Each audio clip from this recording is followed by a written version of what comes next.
Il rentre dans le mikvé, il ne ressort pas. Ici, il fait un concours d'apnée. Qu'est-ce qui se passe? Il sort pas. Il sort pas. On dirait qu'on est, vous savez, dans la glace là. Il cherche, il sort pas. Il fait, je reste dans l'eau. Je cherche, je trouve pas, je reste dans l'eau. Ils commencent à s'inquiéter tous.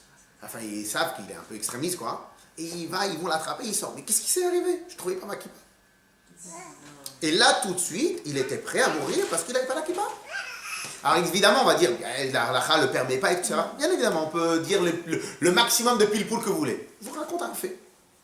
Une fois, on lui a demandé pourquoi il était tellement médaillé, qu'il faisait tellement attention à tout. Vous savez pourquoi, qu'est-ce qu'il a répondu? Pour qu'un mot de Torah m'imprègne réellement à l'intérieur de moi. C'est-à-dire, toute sa vie, il a travaillé pour que la Torah, pour que son kéli, pour son réceptacle, pour que lui-même, il soit bien travaillé, comme ça, les mots de Torah puissent s'imprégner à l'intérieur de lui. Donc, vous imaginez, nous, notre travail qu'on a à faire. Donc, on a toute une vie. Il n'y a pas de souci, on a toute une vie. Mais en tout cas, ça, c'est le job de chaque juif. Le job de chaque juif, c'est d'installer la Torah à l'intérieur de son cœur et dans les profondeurs de son cœur et dans le recoin de son cœur, etc., etc., etc. Très bien. Il y a des gens qui ont toujours été éduqués dans ce sens et qui un jour finissent lâchent tout. Et on met ça sur le compte de quoi? Du libre arbitre Parce que pourtant ils ont toujours béni dedans, il n'y a pas de raison quand on aime et quand on connaît la Torah. Alors rapidement. Le Shlomo HaMelech, il disait comme ça. Chanoch lana al pi darko, gam ki yaskin lo yasum mimena. Éduque l'enfant selon sa nature. Comme ça, donc dans la Torah, selon sa nature, comme ça, même lorsqu'il va grandir, lorsqu'il va devenir vieux, lo yasur mimena, il ne va pas se le détourner. Des fois, malheureusement, les parents, ils ne savent pas que l'éducation des enfants, c'est une éducation à la carte. Il n'y a pas de modèle. Mais attends, j'ai eu plusieurs enfants avec le même mari, donc tous leur donnent la même éducation. Rien à voir. Vous prenez un enfant d'Arka et vous lui dites, attention, la Torah c'est sévère, et quand il n'apprend pas, vous le tapez sur les doigts, etc. Il fait, mais laisse-moi tranquille, moi, j'ai envie de vivre. Laisse-moi tranquille. Et à la fin, qu'est-ce qui se passe? Dès qu'il a la possibilité de s'émanciper, cette Torah-là, c'est pas pour moi. Mais alors, est-ce que dans la Torah, c'est ça le Hémet? Le Hémet de la Torah, c'est la sévérité? Non. Dans la Torah, il y a la sévérité, dans la Torah, il y a la simcha, dans la Torah, il y a tout. Donc, est-ce que le Hémet de la Torah, c'est que la sévérité? Non. Donc, lui, il ne se retrouve pas à l'intérieur de la Torah. Parce que sa nature, donc son darko à lui, son derech à lui, c'est pas ça. Vous prenez un autre enfant, que lui, il est calme, il est posé, il faut que chaque chose ait son emplacement, faut pas trop le déstabiliser. Et du matin au soir, vous le mettez au mikvé, dans n'importe quel endroit, vous le tournez. Laisse-moi tranquille, s'il te plaît. Laisse-moi tranquille, c'est pas ma Torah non plus. Et pourtant, il est à l'autre extrême. Et parce que c'est normal, c'est naturel à l'autre extrême. C'est pour ça que Shlomo HaMelech, il a dit non. L'enfant, tu dois l'éduquer selon son éducation, selon sa nature. Et donc, des gens qui s'émancipent, ou pas qui s'émancipent, qui rejettent. Pourquoi? Parce qu'ils ne se sont pas retrouvés à l'intérieur de la Torah. Alors, maintenant, c'est exactement ce que j'allais dire maintenant, dans quelques instants. Donc, au final, c'est évident qu'il y a des mitzvot faciles, qu'on peut facilement s'identifier. Quelqu'un qui aime les gens, il va facilement s'identifier à Bat Israël. Quelqu'un qui est un peu comme ça, qui a un peu de la confiance en lui, va facilement s'identifier à la Emouna, à plein d'autres choses. Quelqu'un qui va être rigoureux, qui va aimer étudier les études, va facilement s'identifier à la mitzvah d'étudier la Torah. Très bien. Mais en réalité, on en a encore 613 mitzvot à s'identifier. Ok? En tout cas, ça c'est le job. Donc il y a des mitzvot qui sont faciles d'accès, il y a des mitzvot plus compliqués. Ça c'est un point. Mais en dehors des mitzvot, à Rosh Hashanah et Yom Kippour, on a parlé de mitzvot, on a parlé de lumière divine, on a parlé de présence d'Hachem. De quoi on a parlé à Rosh Hashanah? À Rosh Hashanah, on a parlé d'une soumission totale que le juif il devait avoir vis-à-vis d'Akadosh Baruch Hu. Est-ce que c'est vraiment une mitzvah? C'est pas une mitzvah, c'est une révélation. C'est un attachement à Akadosh Baruch Hu. À Yom Kippour, de quoi on a parlé? On n'a pas parlé tant de la mitzvah de jeûner. On a parlé de l'attachement qu'un juif il doit se réveiller et révéler à Akadosh Baruch Hu. Donc on a parlé quoi? On a parlé de mitzvot concrètes, on a parlé plus d'attachement et de révélation d'Hachem. Très bien. Et en vérité, dans les mitzvot, nous avons deux sortes de mitzvot. Nous avons ce qu'on appelle... Donc, nous avons les mitzvot qu'on appelle les mitzvot makif. Makif, c'est-à-dire superficiel, et les mitzvot limites. Et intérieur, comment on va dire? Intérieur. Ok? Je vous donne un exemple. Quelle est la différence entre la mitzvah de manger cachère, par exemple, et la mitzvah de ne pas mettre du lin et de la laine en même temps? C'est une obligation et une interdiction. Non, disons qu'on va parler sur deux mitzvot assez, deux mitzvot à faire. Quelle est la différence? Une, elle va s'installer dans mon corps, c'est le manger. L'autre, elle reste superficielle à moi.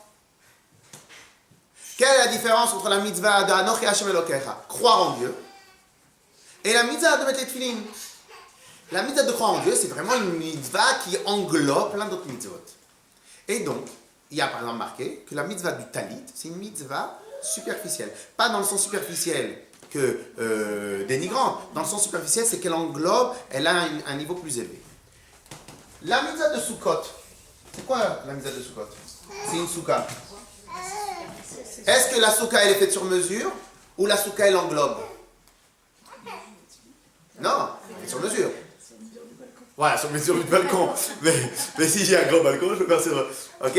Donc, la mitzvah de Sukkot, c'est une mitzvah qui n'est pas du sur-mesure. Pas seulement qui n'est pas du sur-mesure, c'est qu'elle englobe. Elle englobe quoi? À Sukkot, je peux m'habiller en pyjama et aller sur la soukha? Je peux. Si je me réveille à 4h du matin et j'ai besoin de manger ou n'importe quoi. Mais là, la mitzvah de Sukkot, c'est quoi? C'est s'habiller bien, s'habiller propre. Donc c'est d'amener des beaux ustensiles, des belles assiettes, et tout, etc. Très bien. Donc la mitzvah de Sukkot, elle englobe ou elle englobe? Elle englobe mes habits. Elle englobe moi-même, elle englobe mes ustensiles, elle englobe mon manger, c'est ce qu'on appelle une mitzvah makif. Et là maintenant, on arrive à la fin et à la réponse du rabbi. Makif, c'est comment? Makif, c'est superficiel. On pourrait faire un pile-poule de 3 heures dessus, mais le problème c'est que j'ai peur qu'on sorte du sujet. Oui. Comment? Alors, pourquoi j'ai... Pile-poule? Pile-poule, ça veut dire... c'est non, pas un débat, mais une synthèse ou... Non. Pile-poule, non. Voilà, oui, mais c'est pas spécialement en discutant avec quelqu'un d'autre. C'est lorsqu'on amène soi-même, c'est une sorte de cours où on amène, voilà, un ping-pong. Alors, ça veut dire quoi les gens? Vous êtes en train de dire que la mitzvah de Sukkot, c'est une mitzvah extérieure en fait. Global, makif, Ouais, plus large. Large, très large. Oui, mais contrairement à une mitzvah, par exemple... Une mitzvah des tefilin. Non, Con- vous avez dit que la mitzvah des tefilin, c'est aussi une mitzvah extérieure. C'est une mitzvah superficielle. Non, j'ai pas dit extérieur, j'ai dit intérieur ou superficiel. La mitzvah de tefilin, c'est pas une mitzvah, c'est une mitzvah qui est avec moi, qui est entre moi, il y a Kadosh Baruch Hu. En tout cas, elle est faite sur mesure sur mon bras. Évidemment, c'est pas un... Il y a deux sortes... Un exemple, je vous donne un exemple. Quelle est la différence entre la mitzvah du talit et la mitzvah des tefilin? Les tefilin, c'est précis. C'est le bras et la tête. Et même dans la tête, c'est un endroit. Le talit, ça englobe tout le corps. Ça englobe tout le corps. Évidemment, dans chaque niveau intérieur et extérieur, on va avoir intériorisé et superficiel. On va avoir plusieurs niveaux. Le talit, il est superficiel, mais le tzitzit, un exemple, c'est la dimension du talit, donc superficiel, mais plus intérieur. Il y a à boire et à manger dans ça, parce qu'en fin de compte, dans chaque niveau, il y a un autre niveau. Vous n'allez pas comparer la mitzvah d'étudier la Torah comme on avait étudié dans le 4e chapitre, qui est une mitzvah extrêmement intériorisée, puisqu'on étudie, on comprend, on change le système d'exploitation, et la mitzvah de Havat Israël, la mitzvah de la Tzedaka, qui est un peu plus extérieure ou n'importe quoi. Donc évidemment, il y a... Mais si maintenant, sur toutes les mitzvot qui existent dans la Torah, quelle est la mitzvah la plus superficielle? A priori, c'est la mitzvah de Souka. Elle est extérieure à notre maison. Elle englobe plein de dossiers. Elle englobe le manger, le boire, le dormir, l'étude, le café, les ustensiles, elle englobe les habits, elle englobe la famille, elle englobe tout le monde. Alors là, la dit, comme à la maison. Donc si à la maison on dort, à la base. Ok? Mais après, évidemment, si à la maison il fait froid, qu'est-ce que je fais? Ou je mets un chauffage, ou je vais dormir ailleurs. Donc c'est ça qui va nous permettre, c'est ça qui permet aux gens de ne pas dormir sous la soukha. Alors que dans un endroit où ça serait plus agréable, on devrait dormir dans la soukha. Okay? Mais à la base, on doit aussi dormir à la soukha. Alors maintenant, un instant. Donc qu'est-ce que Akadosh Baruch Hu nous dit à Sukkot? Et c'est ça le paradoxe de Sukkot. Il nous dit quoi? Un mot et son contraire. Basukot, Teshvu. Quel est le mot le contraire? Sukkot, c'est superficiel, c'est global. Teshvu, c'est quoi? Installé. Donc en vérité, qu'est-ce qu'Akadosh Baruch Hu? Quelle est la mitzvah de Sukkot? C'est installer à l'intérieur de nous quelque chose qu'à la base, il est global et superficiel.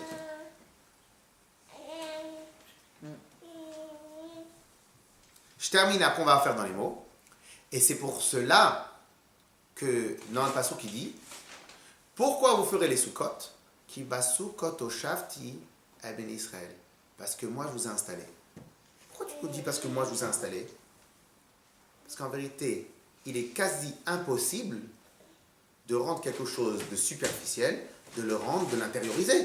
Puisque c'est un contraire. Qu'est-ce que Dieu dit? Ne vous inquiétez pas, c'est mon travail à moi. Ki basukot oshavti. Moi je vous l'ai fait à l'époque.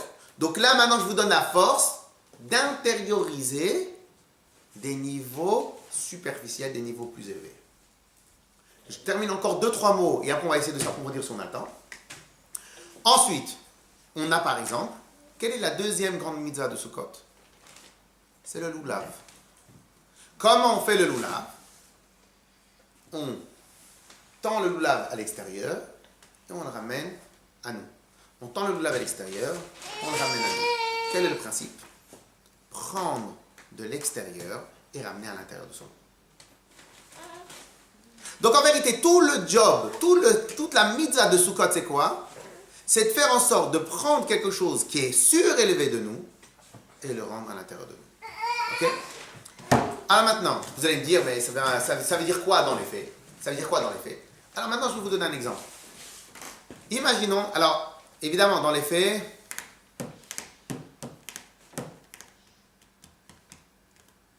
c'est intéressant dans les faits, si j'ai bien compris, c'est de prendre de la lumière, la faire rentrer à travers...